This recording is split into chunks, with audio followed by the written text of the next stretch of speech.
And now, from beyond our dimension, this is the JeffMara podcast. Here's Jeff. My guest is David Beckman, who during his NDE experienced what we call God and more. David, thank you for joining me and welcome. My pleasure. Thank you.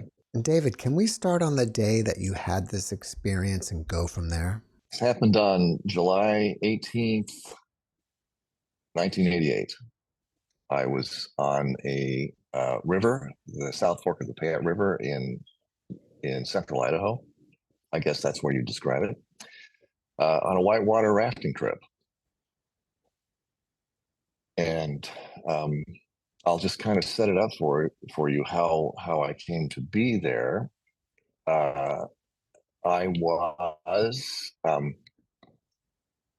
I was at the time selling IBM typing and word processing equipment, which back in the day was the preferred office tool for everyone, and IBM was sort of the Big Blue. They were the king of office equipment. So I had a pretty good job. I also was a part-time fitness instructor and lived in Boise, Idaho. I had trained, however, as a reporter, and I'd gone to school and studied journalism at Boise State University, and was able to obtain a internship with United Press International, which was a real boon for me, and really loved it. But about the time my internship ended and I was looking to go on full time, the company UPI was sold to a different interest, a different corporation, and they were downsizing. So I never got on full time. I was able to keep some contract work if there was an election or a special event or special features or something like that, but wasn't enough for me to make a living at it. So I ended up going to work doing something else. Journalism was my first love, however, and so I really missed, even though I had a pretty good life, I really missed doing that. So I one day was shopping for groceries. I think it was on my 33rd birthday, and happened to notice on the magazine rack a cover with the author Michael Crichton, if you're familiar with him, who wrote a lot of science fiction that we're all familiar with, like Jurassic Park, the Andromeda Strain, I think is what it's called. I mean, I'd go on and name a few, but he wrote one nonfiction book called Travels. And on the cover of the magazine, if I recall correctly, it said Travels with My Karma. And in it, he talked about when he was directing a movie called The Great Train Robbery in London, he would pass through the train station and there would often be a psychic fair or something. And he was not someone prone to be that interested in the paranormal, but he decided to start getting some readings. Some were way off the mark and some were amazingly accurate and brought up in memories that he had forgotten since he was a child. So he decided to explore that, and I thought, on the surface, I seem to be set up here, but I really am not where I feel like I need to be. So I was having lunch with a colleague one day and happened to broach the article. He was a guy I felt like comfortable talking about that sort of thing with. I said, maybe I need to go visit a psychic and, get some sort of perspective on where I'm at and where I need to be, because it just didn't felt like I was wearing another man's clothes, so to speak. So anyway, this guy said, well, I happen to know this person. And he whips out a business card and he says, you ought to give her a call. So, and back in those days, especially in the circles I ran in, that wasn't something we talked about. But anyway, I during the next few days, I think during a lunch break, I went over to her house and got a reading. And I remember going into, she was probably about my age now, and a chain smoker. And the house, all of the drapes were closed, and it was dark in there, and she had candles burning everywhere, and the house was full of cigarette smoke, and she always had one in her hand. And as I walked in, she greeted me with this gravelly voice, and it just seemed so strange to me. I thought, what have I gotten myself into here? At any rate, she proceeded to tell me about the life as I'd experienced it so far, and tell me what I was going to do. And the things that she told me that were going to happen in the future seemed so attractive that I thought, wow, that's great. Which I interpreted to mean, at that rather callow age, uh, I'm not going to have to worry about dying or anything, because these are all things that I'll accomplish in my lifetime. So I began living life like there was no danger. And part of that was going down this whitewater rafting trip, which at the time, the South Fork of the Paya was rated at a class 5 rapid. I don't know if you know about rapid classifications. I do. But class 5s are very, very challenging, and people die on them. So at any rate, I'd never been down class 5s before. I'd been down on gentler water on rafting trips. But I thought, this is going to be an adrenaline rush like no other. So I wanted to be on the front of the raft. We were on a 5-man raft. We had a man in a kayak navigating us through, so trying to keep us all safe. We stopped during lunch and had our lunch and a beer or two. And the guy on the end of the raft wanted to get his share of the whitewater spray coming off the front. So I decided to give him a chance, and I switched places with him. And right after that, the guy in the kayak paddled up and he said, look, we're coming up to a stretch called Staircase, which is what they call a drop and pool rapid, a rapid descent and very rough whitewater. And the Staircase afterwards, it was like a big set of stairs in this canyon where the walls in most places were pretty sheer on each side. So even if you went out, which I did, getting to the side of the river wasn't going to help you much. So at any rate, the guy in the kayak said, look, this looks a little too rough today. Why don't we just portage around these rapids? There's no shame in it. And I piped up and I said, you guys are a bunch of, and I used a P word, if you chicken out on this. And that was enough, with a beer or two and all of us, to decide that we were going to be macho men and do it. So we pushed off into the river, and it only took a few minutes before we came to a part where it started getting pretty steep. And there was a large, I would say, automobile-sized boulder jutting up out of the water in the middle, and that we were being drawn toward. The channel to the left was very steep and dangerous, and the guy who was at the back with on the rudder said, "This is going to be too rough. We probably won't make it. We need to paddle to the right, paddle hard." So he's screaming at us, of course, over the roar of this water, that we need to paddle to the right, and we're paddling frantically, trying to get around to the right side of this boulder. But what happens is the water brings us right in front of that boulder, and we hit it. And the raft went perpendicular, and the guys fell back, of course, and hit me and knocked me into the water. I was the only one that went in. And even at that moment, as I'm watching my feet, I'm going in backwards. I'm watching my feet follow me into break the surface of the water. I'm thinking, wow, I'm going to own the bragging rights to going down Staircase and nothing but a life jacket.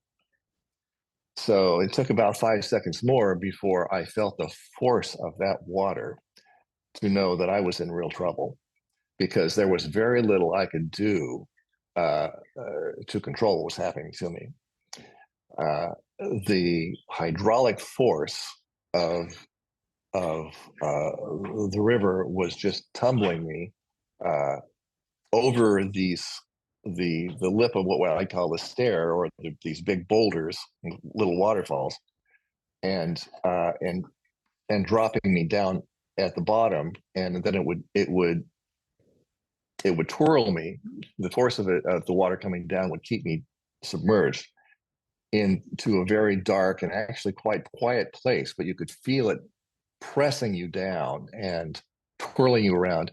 People on the river call this being maytagged, and I was being maytagged. And in moments, because the water, the current is shifting a little around a little bit, it spit me out. And when that happened, I knew I could start to see light and start to hear the roar of the water. And I knew I was going to break the surface, so I could expel the air I had in my lungs and get a breath of new air before I was going to go over the next lip and drop down and experience the same thing. Now, in whitewater rafting, you're taught, if you go out of the raft, to lay back, put your feet ahead of you, and keep them up. Don't stick them down. Just try to be like a log and ride it out as best you can. The danger, if you don't do that, is you can get what they call postage stamped, which means that you get folded over a boulder, and the force of that water presses you so hard that they cannot get you out. There's no way of getting away from it. So I kept trying to make sure that my feet were downstream and up, and I'm laying back. But as I'm hitting these boulders, as I'm being pushed through and down under, I'm taking the worst of it right on my rear end, and I'm getting gouged and cut and bruised. And then I'd go over the next lip, and the process would repeat over and over again. And it didn't take long, and we're talking maybe a minute or so. It seemed like a long time. The guys in the raft, who, when I broke the surface, I could see way down, who had these ashen looks on their faces because they couldn't see me. And, I'd pop up for just a moment and get my air and get pulled back down. Well, they said that they didn't see me for a period of about maybe 3 minutes. But it didn't take long before this beating I was taking and the struggle in this water and trying to get back up to the surface, when I got kicked out of this what I would call a vertical eddy. I was just growing weaker and weaker. And after the last one that I went through, which wasn't, the last staircase, but the last waterfall, was probably only 3 or 4 that I'd gone over. I was so beat up and so exhausted that I remember, after being spit out of this bottom current and trying to get to the surface, I tried to raise my arms and I couldn't do it. I was spent. So I tried kicking my feet to see if I could kick my way to the surface, and I couldn't even manage that. And I knew at that point that I was going to die. I knew I wasn't going to make it. So I thought, okay, the last thing this river is going to take from me is my last breath of air. I am not giving that up while I'm conscious. So I waited, and of course, my lungs are burning. And I thought, I just thought this is going to be a painful end. But really, it was almost the next moment I felt myself leave my body. It was like it was a whoosh. And all of a sudden, I was somewhere where there's no violence, no pain, no struggle for air, no struggle for anything. It was this sort of amorphous, and I would call it sort of a grayish area. And I said to myself, what the hell just happened to me? And as soon as I said that, I sensed the presence of a being near me. And this being was communicating to me telepathically. And I don't know if that's the right term, since we're not in a body, and presumably we don't have a brain. This energy of ours, this spirit, or whatever we want to call it, communicated to me telepathically, saying, "Everything is okay. You are okay, and I'm here to take care of you." And he turned and began to move away from me. And my sense was that this was a male being, and someone who cared about me, and uh, that I knew very well. And that's the only that's the only that's as far as I can describe him. At any rate, it didn't take long before we arrived at this place where I followed him, and uh, we arrived at this place where I began to view my lifetime from three different aspects. I began to experience it, or view the experience of it from my own viewpoint. I viewed it from this omniscient viewpoint, and I viewed it from the viewpoint of everyone with whom I'd ever interacted. Okay. And this was simultaneous. And one of the most profound memories that I remember was early on when I was just a child, like about a 4-year-old kid. And my brother, who was a year younger, came into the house. We lived in Portsmouth, New Hampshire at the time where my father was stationed. And he said that the kid next door, who was, I think, 5 years old, had hit him, and he came back crying. Well, the kid next door's name was John Arthur. And John Arthur was a friend of mine.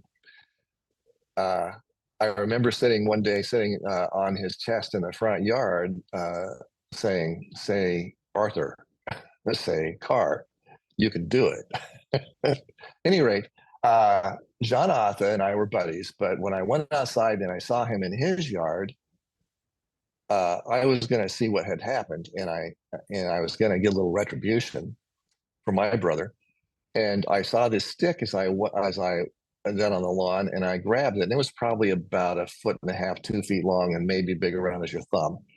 And I ducked around the side of the house and waited for John Arthur to come around. And as he came around the corner, you know, and you could tell he wanted to play, I whacked him over the head with this stick.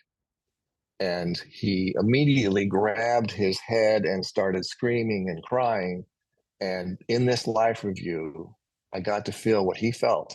I felt the blow of the stick. I felt the emotion. The big change is, here's my buddy. I'm going to go play with him. And then, wow, he just whacked me hard with his stick.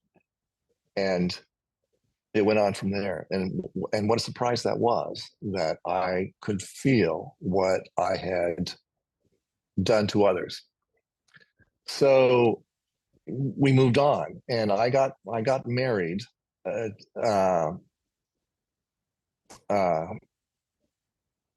pretty early in my life, and my wife and I were not nearly equipped to deal with how difficult uh, getting along and trying to make a living. I was in college, and she had just graduated high school. And the things we did and said to each other were very painful, and I was profoundly ashamed of some of my behavior toward her. And I looked I'm going to say it was to my left. My sense was to my left to see the reaction of this being to the way that I'd behaved, and there was no judgment. It was all about experience, and that's what I was there for. And all I got instead was this, I'll call it a wave of unconditional love. And as I went through and completed that review of the years I had lived at that point, all I felt was love, this overwhelming love. It's love like I don't think it's possible to experience on this planet. And I began to understand that it was the creative power of everything. And that I was actually, my sense was then I began to have all these questions. Why did this have to happen? Why did that have to happen during this life review? And as I asked these questions in my mind, reviewing my life, all the answers would pour into me. And every question that I asked, didn't matter what it was answered fully and completely and satisfactorily. And and I knew that where I was and where we all are actually uh, was existing within the consciousness of what I will call God. And this God is this absolutely non-judgmental, loving being. And in our Western Christian concepts, we view God as this old man who lives in heaven somewhere way up in the sky, somewhere above us. And that's a pretty good concept for somebody trying to understand God, I guess. And I think that may be why he is often referred to as our Father. But um, my experience was we're not apart from God. We're actually a part of God. We're these amazing, loving beings who, as we come down to embody, and we choose to do that to gain experience, we forget that. Because what would be the point if we had all the answers coming down here? It's about experience and learning and evolving. So I'm feeling amazingly great. It's like everything. I'm having a great time getting all of my questions answered, and I want to stay there. There was a sense that there was no such thing as right and wrong, but just cause and effect. That we're just sort of here on a stage getting our experiences. Over there, there's no judgment. The only judgment that comes is the assessment of our own lives and what we want to perhaps avoid the next time, which then brought up the aspect of reincarnation, that we're not here just once, that we're here to experience over and over and over again, to get that evolution, so to speak, which is a hard concept for us to live to I think wrap our heads around here in this place of time and space and duality, right and wrong, and good and evil, and light and dark. So all this was happening, and it seemed like it was going on for a long time, for a period of time. But then I was told, it's time for you to decide. You can either stay or you can go. The decision is yours. If you stay, however, you have these agreements, contracts, if you will, with others that you embodied with at this time that you wanted to fulfill. And if you choose to stay, of course, those the remainder of those won't be fulfilled, and you're going to want to reestablish those agreements in a future lifetime. And I thought, oh man, I don't want to go back, but I don't want to have to. To me, it was like repeating a grade in school. So I said, okay, reluctantly, I said, I'll go back. And the moment I said that, I was back in my body. And I'm I'm through staircase now. I'm at the bottom of it. I'm floating just underneath the water. There is some consciousness that I'm there. In fact, I can even see my body. So I'm not sure I'm even in my body yet. But I see the guy in the kayak. His name is Breck. He's in his kayak and he's down there searching for me. The guys in the raft are downstream, maybe 60, 70 yards. And they found a place to beach and they're all looking for me. And Breck sees me come, my orange life jacket, come down through the water, and he grabs me and pulls me to the surface and starts yelling at me like, "Start breathing, breathe, grab the rope loop on my kayak, I'll get you out of here." And I can hear him screaming this. And it's like, I remember trying to move to do this, but I couldn't make myself move for a moment or two until I'm coming around and I'm trying to grab. It was like I would get my hand on that rope loop, but I couldn't seem to hold on to it. But eventually, between him grabbing my life jacket and trying to get to the, trying to paddle to the side, and me holding on at least momentarily to this rope loop, we got to the over by the raft, and there was kind of a sandy bar there. And they pulled me up onto that bar and elevated my feet and assessed that I was in shock and hypothermic and semi-conscious. Uh, Apparently, I hadn't aspirated any or much of any water, which was good. But they covered me with what they had, which was life jackets, and I think they had a little tarp or something, and tried to keep me warm. And it was sunny, so that was and warm, and so that was helpful.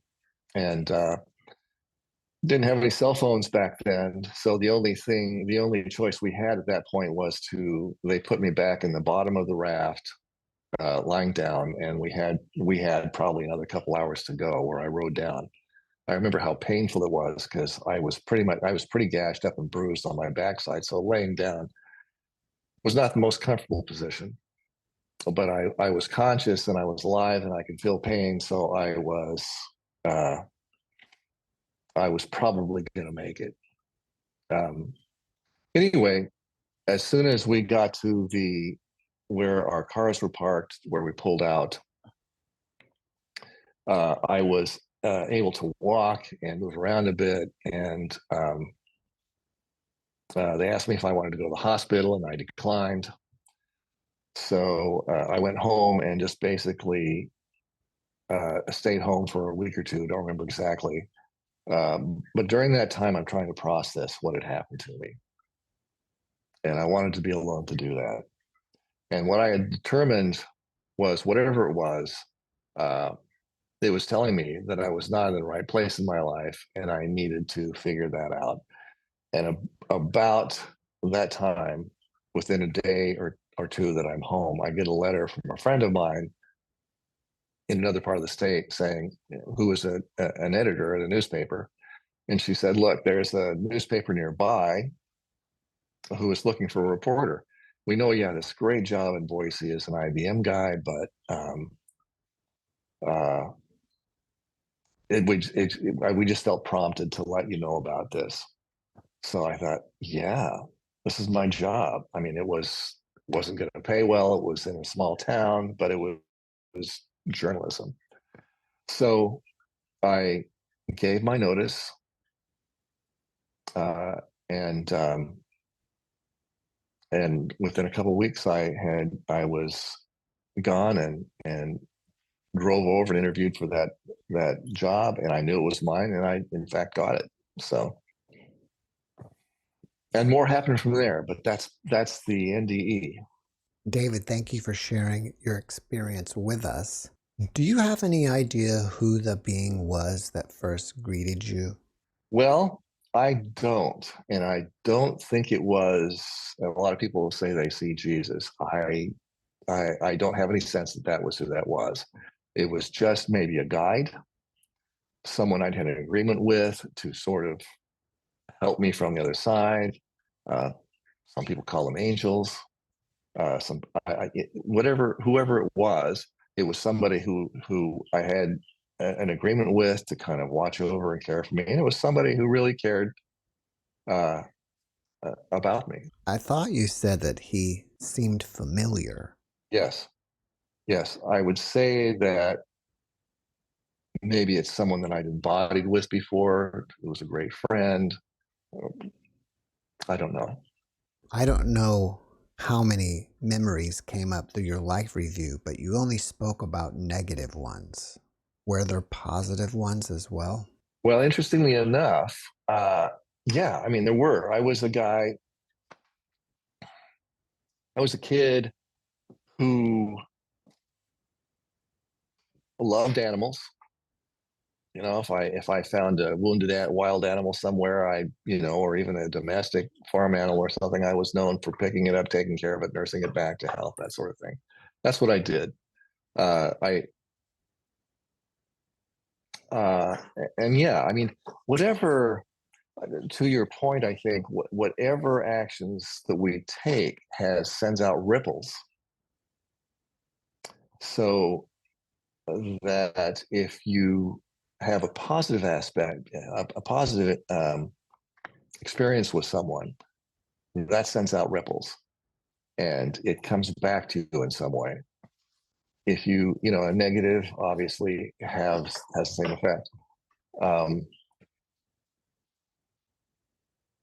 I guess some of the questions that I had, I should say, I didn't get to come back and remember everything, and that includes a large part of my life review.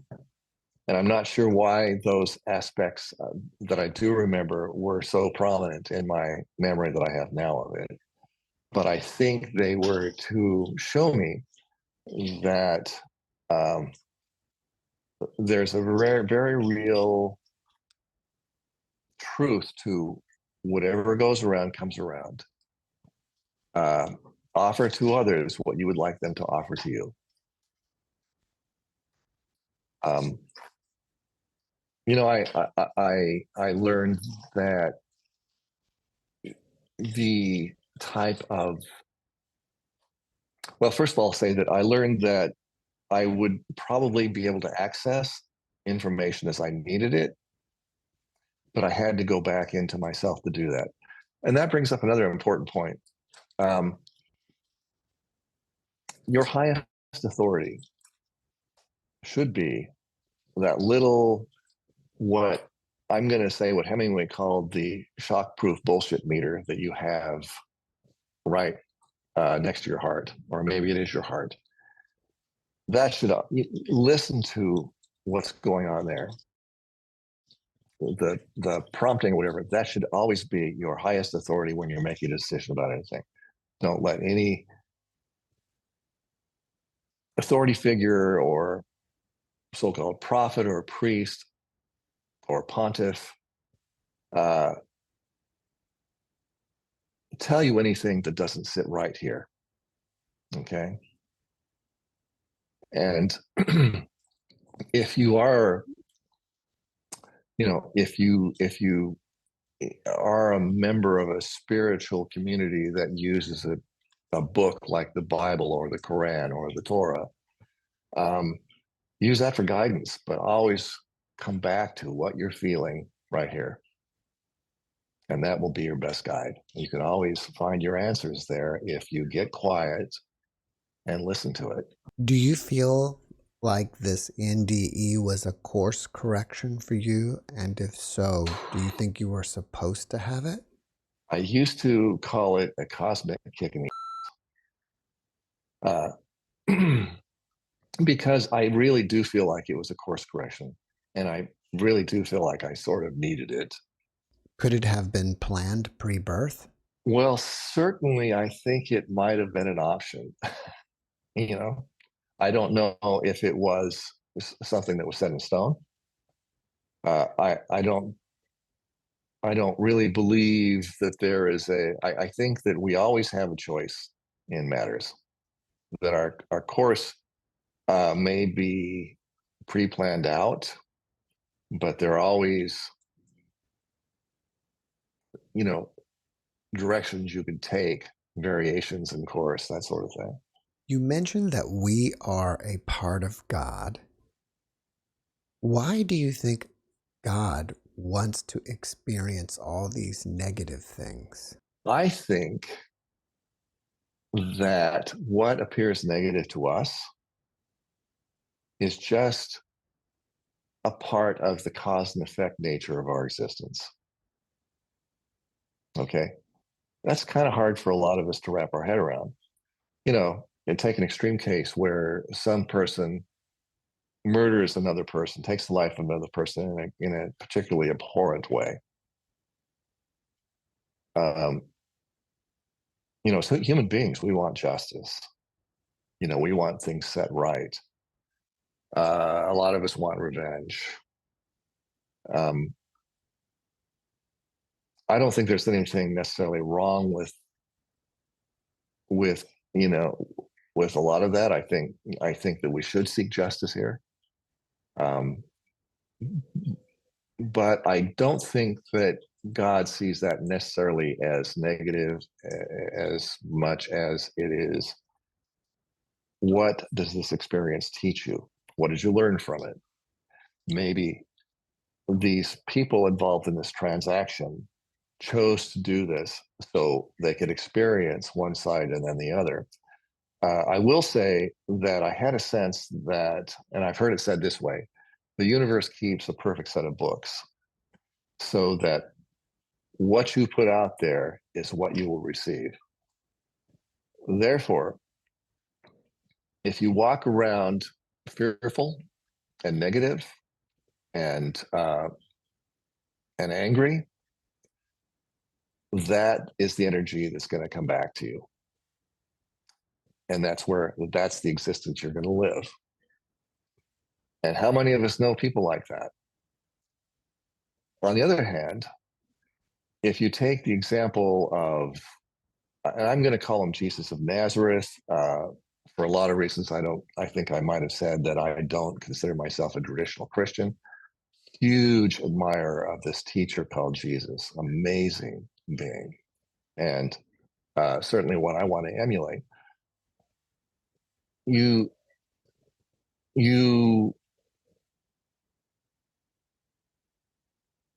offer love. First of all, love yourself, know who you are and love yourself. And then love others as you can, send out love to them. That energy, it's the power of the universe. It's what created the universe. It's what created all of us. There's nothing more powerful than that. And if we develop that love energy, I think it can be very powerful. And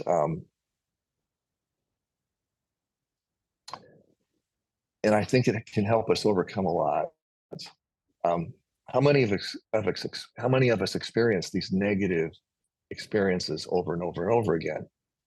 Well, it's because we keep sending out the same energy. And so that same energy is going to be attracted back to us. Until we process it, figure out what we need to learn from it and change our behavior. I've also heard it said that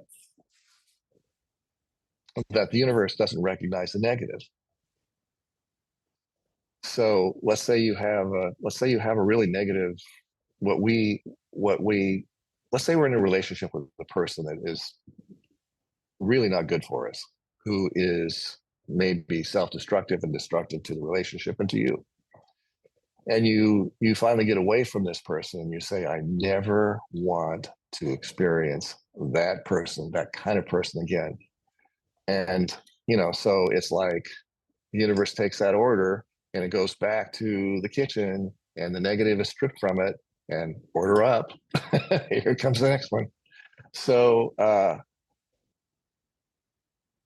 so I think that, by changing our own energy into a love energy, that sends out ripples that will come back to you and can change what we consider a bad situation into a better one. some of the great teachers have tried to tell us this and tried to live this. Gandhi, I think, uh, tried to teach this aspect.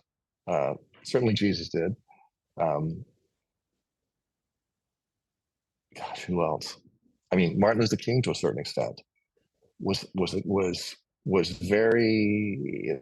He knew that meeting violence with violence was only going to perpetuate more violence, and as hard as difficult as it was to experience all of this violence and negativity, they held themselves to a higher standard, and were ultimately, at least in many aspects, successful. It changed the world. It changed our world. When you were laying at the bottom of the raft and you were riding back to finish out the trip, were you Mm-hmm. angry at all that you made the decision to come back? Or second guessing it? No, I don't. I think that came later. And there have been times when I thought, why did I come back here? But I think we all hate life sometimes, and but I think that's passing. Hopefully, for most of us, that's a passing uh, thought. And there's so much to love about this life too. So no, I think at the time when I was in the raft, I was thinking how grateful I was to still be alive. But I was also a little fried mentally and spiritually because of this experience. It took me a while to process it. I didn't tell anybody about it. First of all, because I thought people would probably think that I hit my head too hard, or that I was crazy. Um, I think the first person I told about it was several months later. It was my mother, because I felt like I could talk to her, and she didn't think I was crazy. And as we processed it, together, I began to seek out books of people who had experienced this also. I do remember reading accounts by Elizabeth Kubler-Ross on death and dying, and thinking I should go back and take a look at that and see if what I experienced was something akin to that. And that led me to uh, a book, and I'm trying to remember the psychiatrist's name, who Kubler-Ross actually wrote the intro to this book about near-death experiences. And I can't remember his name right now. It's probably a senior moment, but it was a seminal book back in the 80s about near-death experiences. And from there, I read books by Kenneth Ring, who I believe was a psychiatrist on the faculty of some university. And again, that escapes me. But I believe he was one of the co-founders of an organization called IANS, which is the International Association for Near-Death Studies. And so through my study and through the next year, as I was a reporter, I ended up going over to Western Washington. And in the Seattle area, there was this 1990, I believe, or 91. There was a convention of IANS, I think the International Convention of IANS, who converged at a university venue in Seattle. And I went there, I got myself assigned as a reporter to go cover it, still kind of going undercover here. I think part of my mentality as a reporter was I really want to try to figure out what happened to me, not sure what it was. And as a reporter, we used to tell ourselves in the newsroom, if your mother says she loves you, check it out. So I was naturally was skeptical about possible explanations of what had happened to me. Was I suffering from hypoxia, for example, an oxygen starvation to the brain? Uh, I didn't know. It didn't seem dreamlike. It didn't seem like a drug-induced trip. It seemed actually more real than this is. In fact, I would say that that existence is reality. This is sort of an illusion. So, or at least a construct. Let's put it that way. Like That's a probably a symbol. better description of it. Do you think getting that job as a reporter was some sort of divine intervention? Well, I certainly think the way things lined up would make it seem so, because the opportunity came right at the moment when I had decided that I couldn't continue with my other previous professional life, even though it was the sacrifice of money and and moving away from a place that I love to live and that sort of thing. It was getting back to what I loved, which for me was um, being a reporter, a newspaper reporter. It was about finding evidence and truth and reporting it um, in a non-biased way. Okay, I don't know if there's such a thing as being totally. I mean, we all carry our certain biases, but in a way of just expressing the best we knew of how something happened. And I actually went to work for a daily newspaper as what they call a cops and courts beat reporter. You're reporting on crime, what happened, uh, what was the result of what happened, that sort of thing. And then following those cases into the courtroom and listening to uh, lawyers present what they believed was evidence and trying to winnow out what really happened between these two arguments and reporting on those arguments and trying to keep everything based on evidence. um, that's a these days that's considered very much in flux. We have different news organizations reporting different information, and it's I think it's difficult for people um, to digest all of that. But that's a whole nother discussion. At any rate, that was at a time and place when not far from Walter Cronkite and uh, when cable news wasn't burgeoning, and we all pretty much accepted what reporters told us, and the reporters were, at least at that point, some of the most honest and um, it was like a calling. They really did care about reporting what happened and not coloring it.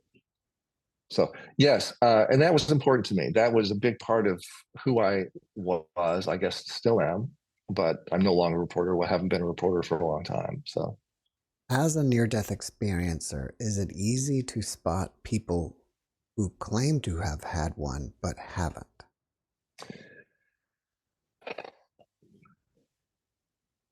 what I'm going to say is this. Um, when I have been in IANS meetings, and we always have a speaker, a near-death experiencer, who comes up and speaks, um, what you'll see among a lot of the experiencers, certainly the ones that I came to know, is when you're listening to an account, they're always going to have variations and differences and that sort of thing.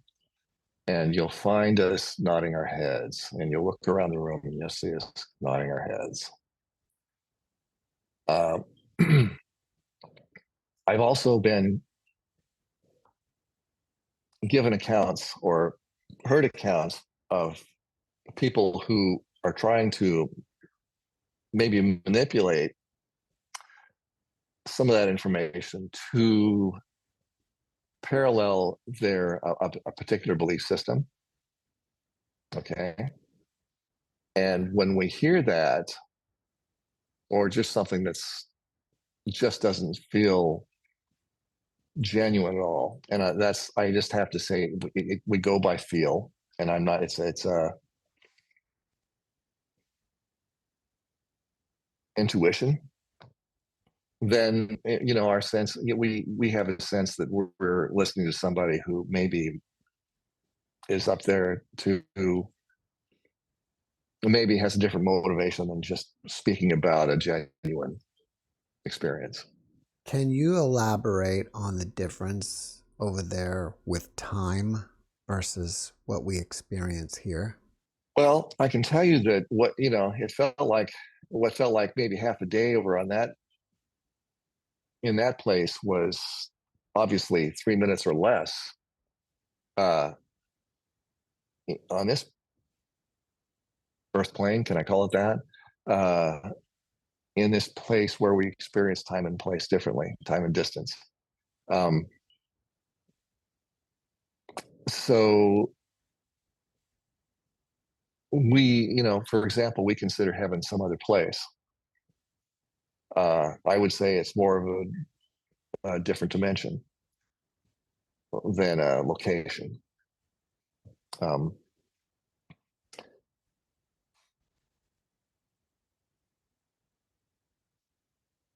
there was just a lot that happened to me in that span of 3 Earth minutes. Let's put it that way. So there is a difference, and I think the time might be sort of a construct here, um, to help us have sequential experiences. Do you feel like the memories of your experience have faded over time? Certain aspects of it, I would say certain aspects of it are as fresh as they were if they happened yesterday. But there are aspects of it that sometimes have faded, and there are times when I go back and read my account after I'd experienced it and I go, oh yeah, I remember that part too.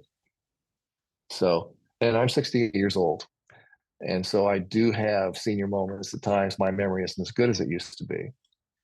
But I will say that the experience affects me as profoundly today as it did then, and it's really a source of guidance for me in my life.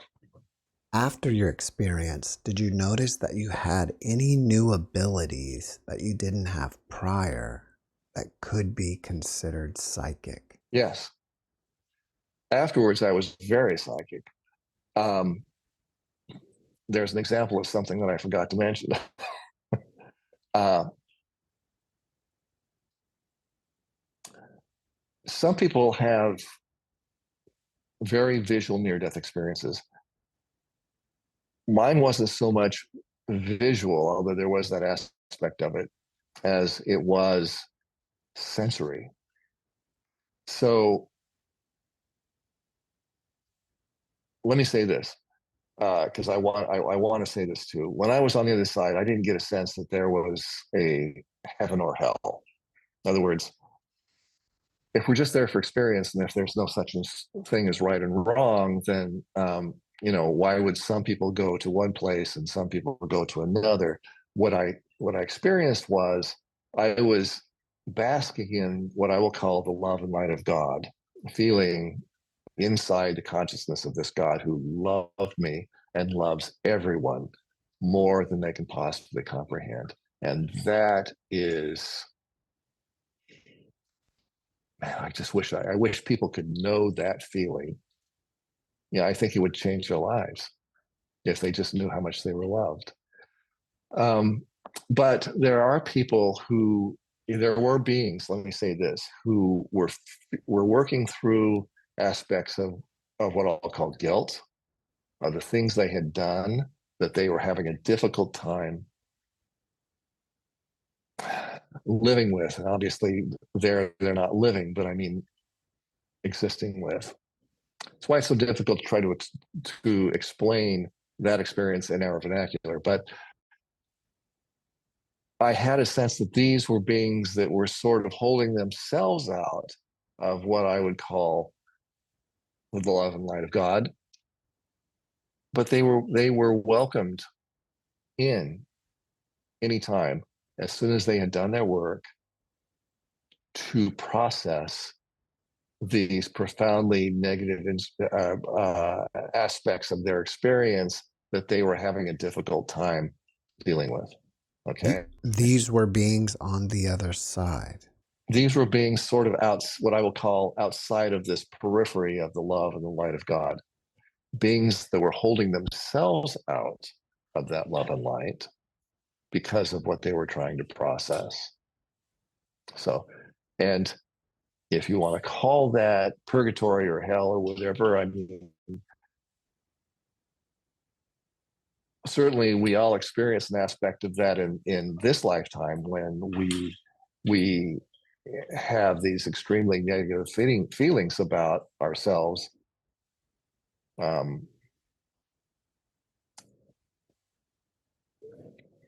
So we know I think we all know what that's like. But there's no judgment from God about that. Do you think that these beings that were on the periphery could be roaming around here and we would experience them as ghosts? Oh, good question. First of all, I have to say I don't know for sure about that. I haven't personally experienced a ghost per se, and I certainly felt energies. It's